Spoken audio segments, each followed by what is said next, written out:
Welcome friends. तो आज की इस वीडियो लेक्चर में हम देखेंगे divergence and curl of a vector function. हमने प्रीवियस लेक्चर में हमने ग्रेडियंट ऑफ स्केलर फंक्शन देखा था। ग्रेडियंट ऑफ फाई क्या होता है वो देखा था।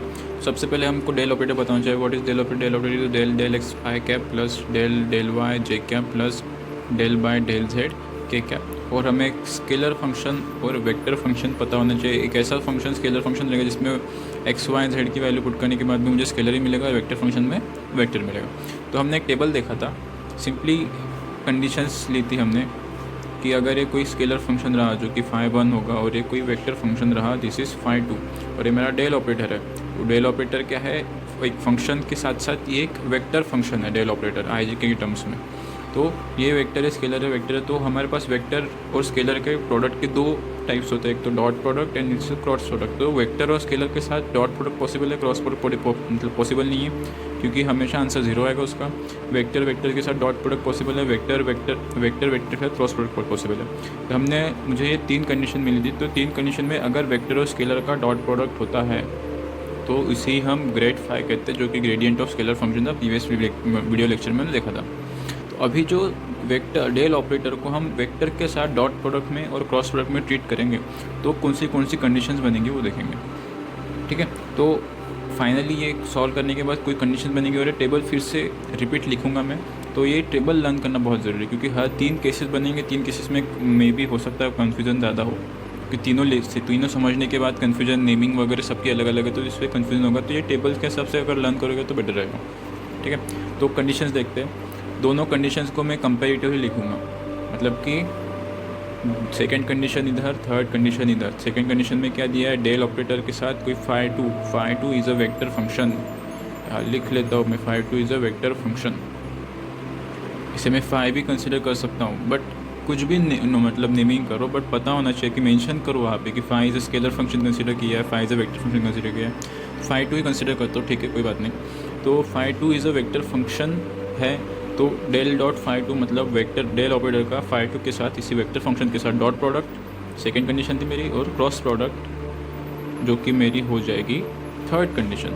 तो अगर डेल डॉट फाई 2 करूँगा मैं तो जो आंसर आएगा इसे ही हम कहेंगे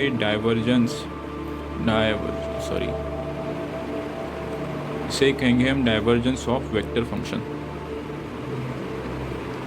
ठीक है, तो डेल डॉट फाई 2 मतलब कि किसी डेल ऑपरेटर का किसी वेक्टर फंक्शन के साथ डॉट प्रोडक्ट करेंगे, उससे डाइवर्जेंस ऑफ फाई 2 कहते हैं। और इसे ही डाइवर्जेंस मतलब DIV ऑफ V इस तरीके से भी डिनोट करते हैं। इसका ही मतलब क्या है? Del dot phi 2।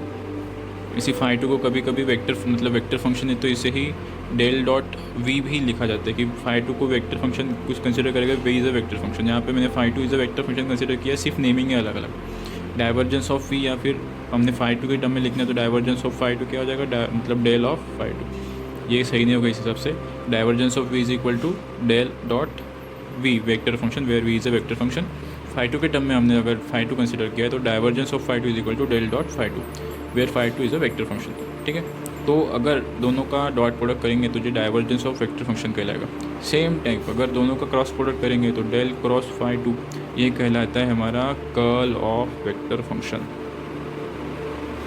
It's a curl of vector function and it is denoted by curl V।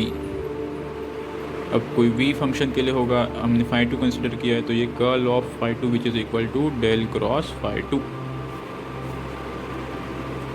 तो डॉट के लिए डाइवर्जेंस ऑफ वेक्टर फंक्शन रहेगा, क्रॉस के लिए curl of a vector function रहेगा। उस हिसाब से 2 कंडीशन बनेगी। उसी के साथ साथ इफ़, इन दोनों के अलग अलग कंडीशन हो गए अभी। ठीक है, इफ़ कि डेल डॉट फाई 2 की वैल्यू अगर 0 हो गई मेरी, डेल डॉट फाई 2 अगर अभी ये देखो कि कोई फाई 2 ये वेक्टर फंक्शन है तो किसी ना किसी रीजन ऑफ स्पेस में होगा। इस वेक्टर फील्ड में ये कहीं ना कहीं ये फाई 2 कोई एक वेक्टर होगा जिसमें कि कोई पॉइंट सपोज कंसिडर के लिए x1 y1 z1, उस पॉइंट के लिए कोई ना कोई गिवन वेक्टर मिलेगा। तो एक वेक्टर फील्ड में ये वेक्टर फंक्शन लाई कर रहा है। तो डेल डॉट फाई 2 की वैल्यू अगर 0 हो गई, डेल डॉट फाई 2 की वैल्यू 0 हो गई तो जो फील्ड है वो vector field solenoidal vector field कहलाती है। मतलब कि डेल डॉट फाई 2 की वैल्यू अगर 0 हुई तो जो फाई 2 जो है, जो मेरी वेक्टर फील्ड है जिसमें वो लाई करेगा, वो मतलब region of space solenoidal vector field कहलाएगा। इधर भी वही सेम कंडीशन कि डेल क्रॉस फाई 2 अगर 0 आ गई मेरा उसकी वैल्यू अगर 0 आ गई तो हम जो phi2 जो वेक्टर फील्ड है उसे हम इररोटेशनल वेक्टर फील्ड कहेंगे, इररोटेशनल वेक्टर फील्ड कहेंगे इसे ही, या फिर कहेंगे कि कंजर्वेटिव वेक्टर फील्ड।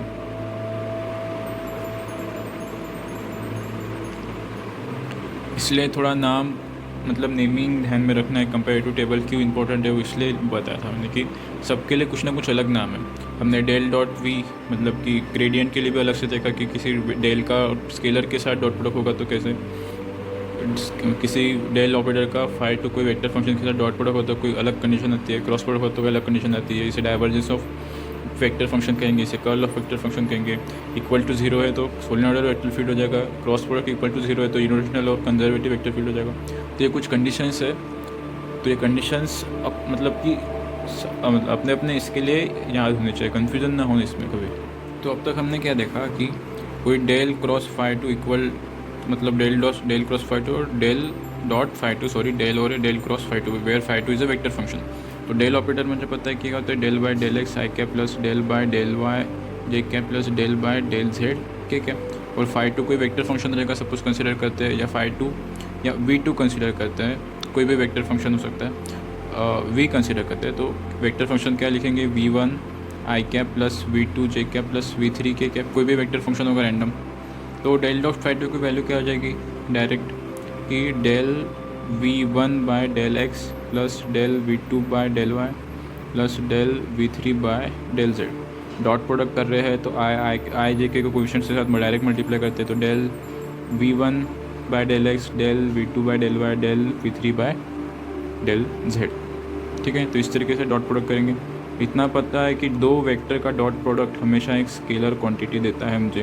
तो जो डेल डॉट phi2 है ये क्या होगा, स्केलर क्वांटिटी होगा, या फिर डेल डॉट v कहेंगे हम, तो इट्स अ स्केलर क्वांटिटी। ठीक है, उसी के साथ साथ अगर del cross phi2, del function तो मुझे पता है, phi2 कोई फंक्शन होता है, तो क्रॉस प्रोडक्ट कैसे निकालते हैं हम, आई जे के कोएफिशिएंट फिर डेल के कोएफिशिएंट क्या थे, del by del x del by del y और डेल बाय डेल जेड। और phi2 के कोएफिशिएंट क्या थे, phi2 या कोई v फंक्शन कंसिडर किया तो क्या हो जाएगा v1 v2 v3 दिस। तो दो वेक्टर का क्रॉस प्रोडक्ट ऑलवेज देता है हमें वेक्टर क्वांटिटी। तो यही छोटी छोटी बातें हैं, ये याद होना चाहिए कि दो डॉट प्रोडक्ट तो स्केलर क्वांटिटी मिलेगी, क्रॉस प्रोडक्ट करेंगे तो वेक्टर क्वांटिटी मिलेगी। अगर डेल डॉट phi2 की वैल्यू अगर 0 आ गई, या फिर डेल डॉट v की वैल्यू 0 आ गई, v और phi2 सेम है, दोनों वेक्टर फंक्शन है, तो उसे हम डाइवर्जेंस उसे क्या कहते हैं, मतलब उस फील्ड को क्या कहेंगे फिर, सोलेनॉइडल वेक्टर फील्ड कहेंगे। Same type del cross phi2 की वैल्यू 0 आ गई, या डेल क्रॉस v की वैल्यू 0 आ गई, तो उस फील्ड को कहेंगे कंजर्वेटिव और इररोटेशनल फील्ड। तो ये कुछ नेमिंग वगैरह सारी याद होनी चाहिए। तो ये सिर्फ मतलब इसमें ज़्यादा कुछ नहीं है, डॉट प्रोडक्ट कैसे निकालना है, क्रॉस प्रोडक्ट कैसे निकालना है, बस आपको यही इंपॉर्टेंट है और यही आना चाहिए। बाकी तो सिर्फ आपको नेमिंग किसके लिए क्या नाम दिया, किसके लिए इक्वल टू 0 पे कौन सी फील्ड रहेगी कौन सी नहीं रहेगी, एज इट इज़। तो अभी एक फाइनली हम वो टेबल देखते हैं, उस टेबल के अकॉर्डिंग इस टॉपिक को एंड करते हैं। फाइनली उस टेबल के ऊपर ध्यान देते हैं जिसमें कि मेरा कोई डेल ऑपरेटर था, del operator is vector quantity, कोई स्केलर रहेगा जो कि है मेरा phi, और कोई वेक्टर रहेगा जो कि कंसिडर करता हूँ v। ठीक है, और इसी के साथ साथ यहाँ पे होगा डॉट प्रोडक्ट और यहाँ पे होगा क्रॉस प्रोडक्ट। ठीक है, अब इसके कुछ कंडीशन देखते। कंडीशन मतलब हमने जो पढ़ा सब कुछ हो, तो किसी वेक्टर और स्केलर का डॉट प्रोडक्ट, तो इसे हम कहते थे ग्रेडियंट ऑफ phi। किसी डेल वेक्टर का किसी वेक्टर फंक्शन के साथ डॉट प्रोडक्ट, इसे कहते हैं हम डाइवर्जेंस ऑफ v, या फिर डाइवर्जेंस ऑफ वेक्टर फंक्शन। किसी वेक्टर का डेल ऑपरेटर का स्केलर के साथ अगर क्रॉस प्रोडक्ट किया तो इसका आंसर ऑलवेज 0 आएगा। किसी वेक्टर डेल ऑपरेटर का वेक्टर के साथ अगर मैंने क्रॉस प्रोडक्ट किया तो इसको ये कहलाता है curl of v, curl of vector function. ठीक है, इसके साथ साथ फिर कंडीशन कहती है कि डेल डॉट phi, मतलब कि डेल ऑपरेटर phi के साथ डॉट प्रोडक्ट करेंगे, इसका आंसर 0 है, तो ये phi जो होगा वो कांस्टेंट फंक्शन होगा। ये जो phi जो होगा वो कांस्टेंट फंक्शन, क्योंकि कांस्टेंट का फंक्शन का ही डेरिवेटिव 0 आता है। सबसे कंडीशंस थी कि डेल डॉट फाई अगर इक्वल टू 0 है तो इसके कांस्टेंट फंक्शन होगा। इसके साथ ही हमने कुछ प्रॉपर्टी से नोट लिखा के दिए थे और कुछ प्रॉपर्टीज़ थी वो भी आपको याद होनी चाहिए। इसमें कवर नहीं कर रहा, प्रीवियस वीडियो लेक्चर में हमने देखा था इसलिए। इसके साथ साथ अगर डेल डॉट पी मतलब किसी डेल ऑपरेटर का वी वेक्टर फंक्शन के साथ डॉट प्रोडक्ट किया जो कि डाइवर्जेंस ऑफ वेक्टर फंक्शन कहलाता है, वो अगर 0 आया तो उस फील्ड को, उस वेक्टर फील्ड को हम सोलेनॉइडल वेक्टर फील्ड कहता है। ठीक है, क्रॉस प्रोडक्ट के केस में कोई कंडीशंस नहीं है कि यहाँ पे इस केस में कि डेल क्रॉस वी किसी डेल ऑपरेटर का वी वेक्टर फंक्शन के साथ क्रॉस प्रोडक्ट लिया और वो अगर 0 आया जो कि कर्ल ऑफ वी कहलाता है, जो अगर मतलब del cross v equal to 0 आया तो वो वेक्टर फील्ड क्या कहलाती है, कंजर्वेटिव और इररोटेशनल वेक्टर फील्ड। तो ये जो 3 कंडीशंस है इंपॉर्टेंट, वो 3 कंडीशंस याद रहनी चाहिए। अभी फ़िलहाल तो अभी लेक्चर्स मतलब देखा है तो सभी आसान लग रहा होगा, बट कहीं ना कहीं कंडीशन भूल जाते हैं। ये नेमिंग में कहीं ना कहीं डाइवर्जेंस ऑफ वी किसे कहते हैं, कर्ल ऑफ वी कौन सी कंडीशन में आता है, divergence of v dot product में होगा, gradient of phi dot product में होगा, but phi where is scalar function होगा, यहाँ पे वी वेक्टर फंक्शन होगा। तो ये कंडीशंस 3 कंडीशन इंपॉर्टेंट है। मतलब कि जो प्रीवियस 2 लेक्चर में अभी देखा सिर्फ इतना ही इंपॉर्टेंट है इसमें। ये कंडीशंस भी आपने टेबल भी सिर्फ लर्न कर लिया ना तो पूरा मतलब कि वेक्टर कैलकुलस के वो 2 लेक्चर्स कम्प्लीटली आपको आ जाएंगे। इससे पे कुछ क्वेश्चंस देखते हैं आगे, एक स्मॉल क्वेश्चन, ज़रूरी नहीं क्वेश्चन बट फिर भी क्वेश्चन देखते सिर्फ उसमें डॉट प्रोडक्ट या क्रॉस प्रोडक्ट कोई कंडीशंस दी रहेगी वही सॉल्व करना है आपको, बाकी कुछ नहीं। तो क्वेश्चन देखते हैं अभी। तो हमें क्वेश्चन का दिया है कि find the divergence and curl of a vector field which is x Y z i cap 3x² y j cap x z² - y² z t cap at 2, -1, 1 पे। तो सबसे पहले यही क्वेश्चन दिया है, इसके साथ और कुछ ऐड कर सकते हैं कि पूछ सकते हैं कि जो फील्ड आएगी वो वेक्टर फील्ड कंजर्वेटिव है, सोलेनॉइडल है, इररोटेशनल फील्ड है, वो फाइंड करो। या फिर पता है मुझे कि डेल क्रॉस कर्ल के लिए डेल क्रॉस वी की वैल्यू फाइंड करेंगे जो कि एक वेक्टर मिलेगा। तो जो given curl of a vector field रहेगी वो इस मतलब कोई अनदर वेक्टर के डायरेक्शन में फाइंड करो, उसकी वैल्यू क्या है। मतलब कि यही अब किसी मतलब कोई और क्वेश्चन ऐड करके मतलब छोटा बड़ा कर सकते हैं अगर आपको प्रीवियस टेबल अगर पता हो तो। बाकी ये सब कुछ मतलब इतना ज़्यादा इंपॉर्टेंट नहीं है, इतना मतलब डिफिकल्ट नहीं है। आपको टेबल याद रहेगा और सिंपल डॉट प्रोडक्ट और क्रॉस प्रोडक्ट करना आता है, वेक्टर का बेसिक नॉलेज आता है, तो विदाउट प्रैक्टिस भी आप एग्जाम के लिए जाओगे इस क्वेश्चन को सॉल्व करने तो आप इजीली सॉल्व कर सकते हो। बट फिर भी हम देखेंगे कि क्वेश्चन कैसे सॉल्व करते हैं ये। तो क्या है, find divergence and curl. Divergence मतलब क्या होता है कि डेल डॉट वी, और कर्ल मतलब क्या होता है कि डेल क्रॉस वी। तो डाइवर्जेंस के लिए डेल डॉट वी की वैल्यू फाइंड करेंगे और कर्ल के लिए यही होगा मेरा divergence of vector function, direction of vector field, और ये होगा मेरा कर्ल ऑफ वेक्टर फंक्शन। ठीक है, तो सबसे पहले डायरेक्शन ऑफ वी फाइंड करते हैं। डेल डॉट वी क्या हो जाएगा, डेल एक्स आई कैप प्लस डेल वाई जे कैप प्लस डेल जेड के cap dot product of x Y z i cap plus 3x² y j cap plus xz² - y² z into k cap. I j k coefficient से direct multiply कर देंगे तो del by x Y z by del x plus del 3x² y del Y plus del xz² - y² z bye del z। ठीक है, तो इसकी value कितनी हो जाएगी, एक्स के रिस्पेक्ट में वाई जेड कॉन्स्टेंट बाहर आ गया। ठीक है, वाई के रिस्पेक्ट में 3x² होगा इधर, और जेड के रिस्पेक्ट में कितना हो जाएगा 2xz - y²। ठीक है, ये किसकी वैल्यू आ गई, डेल डॉट वी की वैल्यू आ गई, विच इज़ मेरा क्या था, डाइवर्जेंस ऑफ वी। बट मुझे डाइवर्जेंस ऑफ वी एट 2, -1, 1 पे पूछा है, तो del dot v at 2, -1, 1 y z की वैल्यू -1 × 1 -1 प्लस 3x² मतलब 3 × x² 4 3 12 प्लस 2x कितना है 2, z कितना है 1 -y² मतलब -1 का स्क्वायर 1।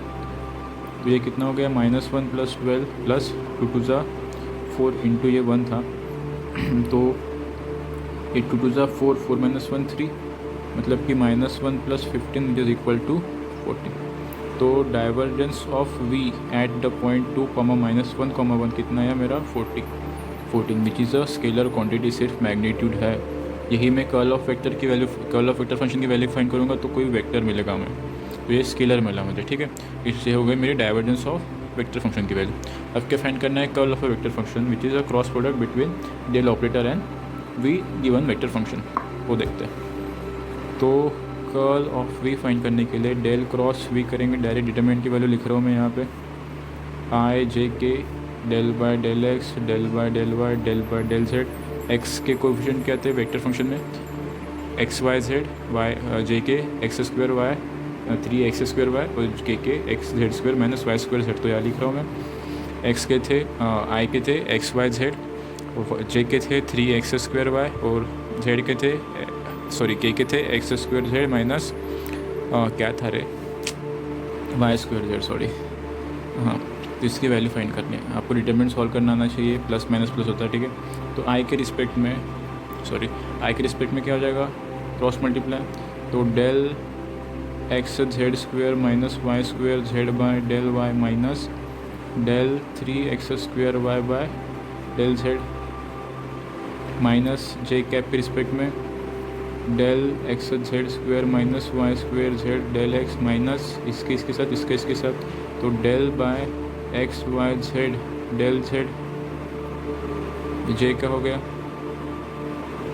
और प्लस के कैप के रिस्पेक्ट में ये तो del by 3x² Y by del x minus del by x Y z d z del z.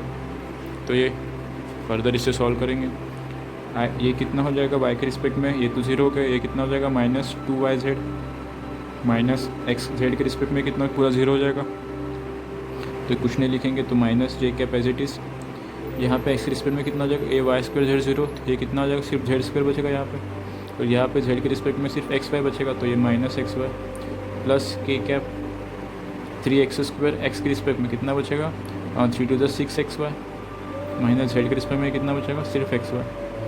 तो ये आ गया मेरा final curl of v vector function का आंसर। बट मुझे ये निकालना है कौन से पॉइंट पे, एट द पॉइंट 2, -1, 1। तो सिंपली कर्ल ऑफ v की वैल्यू 2, -1, 1 पे लिखेंगे, तो -2yz -2 y की वैल्यू -1 और 1, मतलब माइनस माइनस प्लस हो गया, और ये सिर्फ 2 बचेगा, तो ये 2i कैप माइनस जे कैप जेड स्क्वायर कितना है 1, मतलब 1 माइनस xy मतलब -2 हो जाएगा, तो ये 1 माइनस ऑफ -2 मतलब 1 + 2 = 3 प्लस के कैप 6xy 6 × 2 12 और -1, तो ये -12 हो गया माइनस ऑफ xy, यानी कि 2 × -1 -2 विच इज़ माइनस ऑफ -2 मतलब ये +2 हो जाएगा। का आंसर क्या है मेरा 2i - 3j -10 ठीक है, विच इज़ मेरी कर्ल ऑफ v की वैल्यू होगी। तो ये कर्ल ऑफ v आया, इट्स अ वेक्टर क्वांटिटी। अब फर्दर कुछ और क्वेश्चन पूछ सकते कि इस वेक्टर का कोई आंसर निकालो कि किसी अनदर वेक्टर के डायरेक्शन में, या इसका यूनिट वेक्टर क्या होगा वो पता करो, या फिर कोई कर्ल ऑफ v की वैल्यू अगर 0 आ गई तो बताओ कि कौन सा फील्ड रहेगा।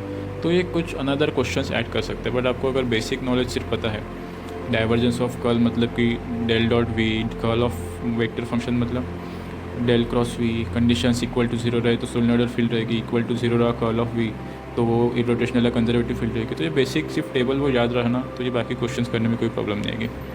Thanks for watching.